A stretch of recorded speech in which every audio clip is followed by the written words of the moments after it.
Hello दोस्तों, आपका YouTube channel S के ज्ञान सब्सक्राइब करें ताकि अगला वीडियो आप तक पहुंच सके। तो आज मैथ के बारे में मॉडल पेपर 9 का पढ़ेंगे। तो तो सभी क्वेश्चन एक अंक का है। तो चलिए शुरू करते हैं। यहाँ पे ब्रश कर लेते हैं ताकि आपको समझाने में दिक्कत ना हो। निम्नांकित में कौन परिमेय संख्या है? देखो, परिमेय संख्या वो कहते हैं रैशनल नंबर जो पी क्यू के रूप में लिख सकते हैं। तो 0 को 0/1 के रूप में लिख सकते हैं। √2 को लिख सकते हैं, ऐसे नहीं लिख सकते, इसका निकालना पड़ेगा तब ना। तो 3 नंबर पे पाई भी नहीं होगा, तो राइट आंसर हो जाएगा 0। 3 और 4 के बीच स्थित है।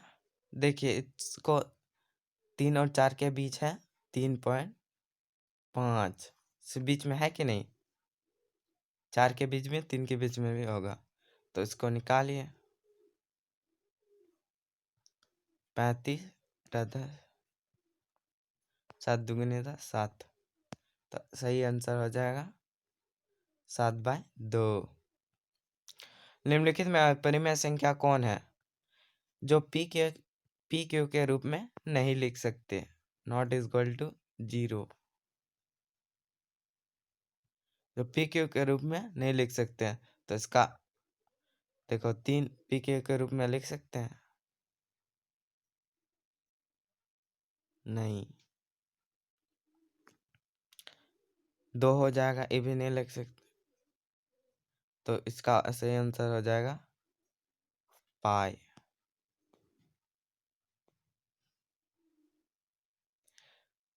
इसका अरे ये संख्या बोला है तो पी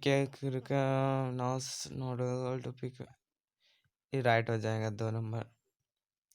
पाई का अपरिमेय संख्या हो जाएगा। पाई क्या है? अपरिमेय संख्या। 36 प्रसार का देखो 36 बार बार नहीं आता है ना, इसलिए अनावर्ती नहीं होगा। जो बार बार आता है वो अनावर्ती होता है, और अंशनी अनावर्ती मतलब लगातार वही संख्या और लगातार चलते रहता है, उसको अंशवानी अनावर्ती कहते हैं। तो राइट आंसर हो जाएगा शांत। इसको 6 नंबर देखिए। 5 का होल स्क्वायर माइनस √5 का होल स्क्वायर। 5 का हो जाएगा 25, और 2 को √5 गुना करेंगे तो 5 ही आएगा। तो कितना आएगा? 20 आंसर। हल को समझिए थोड़ा सा। इसमें एक चर में बहुपद है। देखिए ये नहीं होगा, इसको ऊपर करेंगे तो नहीं होगा, माइनस हो जा रहा है, कटेगा नहीं। एक इसको ऊपर करेंगे, ये भी नहीं हो जाएगा। इसको ये भी नहीं होगा, ई राइट आंसर हो जाएगा आपका। निम्नलिखित में कौन बहुपद नहीं है? देखिए इधर से ये नहीं है, बहुपद बोल रहा है नहीं है, ये भी नहीं है। ये दोनों हो सकता है, मतलब ये दोनों में एक होगा, देख लेना, इतना कंफर्म नहीं है, बहुपद नहीं है। देखो यहाँ पे दोनों कंफ्यूजन है, यहाँ पे भी हो सकता, यहाँ पे भी हो सकता, तो कंफ्यूजन है, बता नहीं सकते। इसका है x के बहुपद 5, तो 5 गुना 1 माइनस 4 गुने x का स्क्वायर प्लस 3, तो हो जाएगा 5 माइनस यहाँ पे 4, यहाँ पे 3, 3 और 5 9 हो जाएगा, 9 और 3 6। आपका सही आंसर हो जाएगा -6। 10 नंबर। x + 1 से x² प्लस x - 1 को भाग देने पर, तो उसका x का हो जाएगा वैल्यू -1, तो 3 गुना -x का स्क्वायर प्लस -1 प्लस 1, 3 का स्क्वायर हो जाएगा 3, यहाँ पे -1 और यहाँ पे -1 है, तो 2 -2 माइनस माइनस 2 हो जाएगा, -1 2 हो जाएगा, तो राइट आंसर हो जाएगा 1 नंबर, एक आंसर। बारी एक्स स्क्वायर -7x + x गुणनखंड क्या होगा? सरल करने में बहुत बड़ा हो जाएगा, तो कमेंट में बोल दीजिएगा, नहीं सकते तो हम बता देंगे। इसका राइट आंसर हो जाएगा आपका 3, ये वाला हो जाएगा राइट आंसर 3 नंबर। यदि x - 1 px स्क्वायर क्या, तो x स्क्वायर का मानना है -1, तो -x का वैल्यू हो जाएगा, x का वैल्यू हो जाएगा 1, px gx का मान लेंगे तो 1 हो जाएगा, x का स्क्वायर प्लस 1 प्लस k, तो k 2k बराबर इक्वल टू 0, तो 2k प्लस बराबर 0, तो k बराबर -2 हो जाएगा, राइट आंसर हो जाएगा 2 नंबर।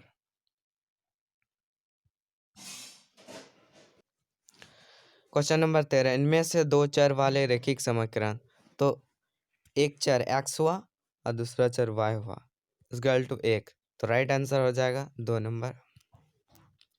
2x + 3y = 9 को ax + by + c जो व्यक्त करने पर a b c का मान, मतलब 3 c,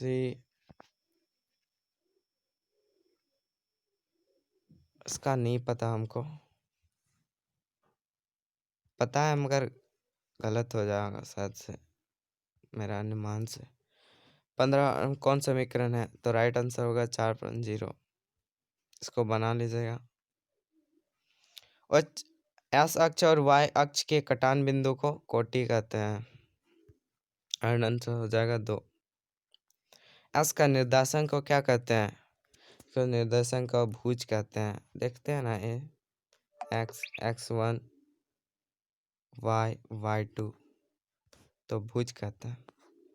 आकृति P का निर्देशांक है, देखो सेंटर में देखो, ये देखो P का निर्देशांक बोला है, 4 और 2 नहीं बोला है सच्ची, तो 0 और 2 ही ना होगा आपका, तो राइट आंसर हो जाएगा आपका 3 नंबर, 3 नंबर। 2 भिन्न रेखाओं में कितने बिंदु अभिनिष्ट हो सकते हैं? 2 भिन्न रेखाओं में, देखो रेखा यहाँ पे, कितने बिंदु अभिनिष्ट हो सकते हैं? हालांकि एक होगा शायद से, उसका हमको नहीं पता उतना।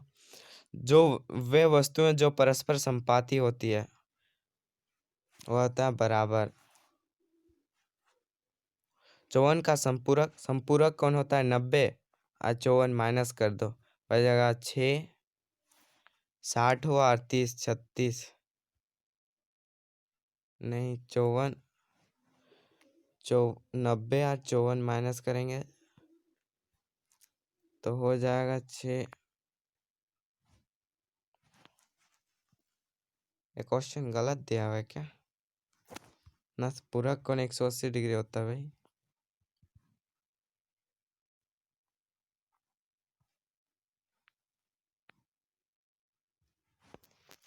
इसका पता नहीं फिलहाल। पूरक कोण 90 डिग्री होता है, संपूरक कोण अगर माइनस कर देंगे तो 6 बचेगा 30। यहाँ पे गलत आंसर दिया हुआ है भाई। 68 का संपूरक कोण, देखो 180 में 68 घटाएंगे तो 102 आंसर हो जाएगा आपका, राइट आंसर हो जाएगा आपका 2। और ये वाला आंसर होगा शायद 54 नंबर का पूरक कोण, राइट आंसर हो जाएगा। 180 डिग्री से अधिक कोण लेकिन दिशा को कम मापने के लिए प्रतिवर्ती, तो इसका कौन हो जाएगा? रिजु कोण। ए ओ बी एक रेखा एक्स का मान है, देखो कोण ए ओ सी प्लस कोण C O B equal to 180 degree, 180 degree होता है। तो देखो पूरा कोण सरल रेखा में कितना होता है वाला कोण आपका 180 डिग्री होता है। तो 5x + 4x = 180 degree, 9x = 180 degree. तो x बराबर 180 डिग्री बट्टे 9, तो 9 से कट जाएगा 2 18, तो आंसर हो जाएगा 2 नंबर। त्रिभुज के तीनों कोणों का योग आप जानते हैं 180 डिग्री होता है। देखो त्रिभुज के कोण एक कोण आप पढ़े होंगे x + y + z = 180 डिग्री। दो सर्वांग समाकृति होते हैं, दो सर्वांग सम होते हैं समान, आंसर हो जाएगा आपका। त्रिभुज के तो हो जाएगा साइड एंगल, साइड 4 नंबर हो जाएगा। त्रिभुज कौन होता है साइड, साइड साइड और ये एंगल हो जाएगा आपका। साइड मतलब भुजा, भुजा और यहाँ पे कोण, यहाँ पे कोण होता है कि नहीं, तो भुजा भुजा, ये दोनों भुजा ये कोण। राइट आंसर हो जाएगा आपका 4 नंबर। त्रिभुज ABC में BC बराबर ABC कोण के A बराबर है, इसका कोई अनुमान लगाते हैं भाई। त्रिभुज है तो ABC, तो BC बराबर BC बराबर AB कोण 80 डिग्री।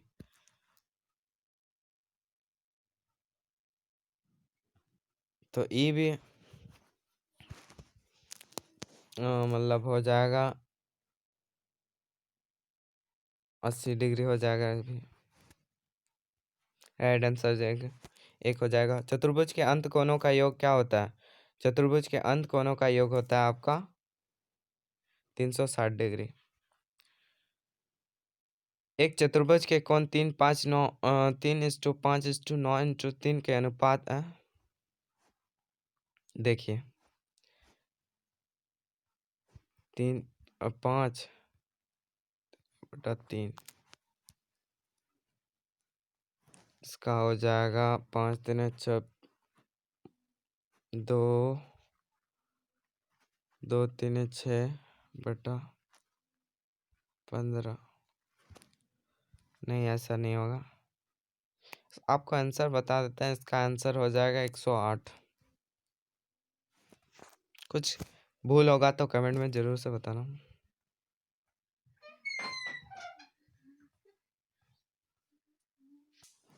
तो वृत्त की सबसे बड़ी जीवावृत्त का होता है, इसका सही आंसर हो जाएगा वृत्तखंड।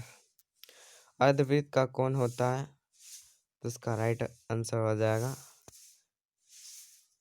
अर्धवृत्त। मतलब देखो अर्धवृत्त हो गया तो कौन हो जाएगा 180 डिग्री, तो राइट आंसर हो जाएगा अधिक कोण। एक त्रिभुज की भुजाओं का योग होता है। इस त्रिभुज का परिमाप होता है A + B + C, तो इसका जोड़िए, राइट आंसर हो जाएगा आपका 96।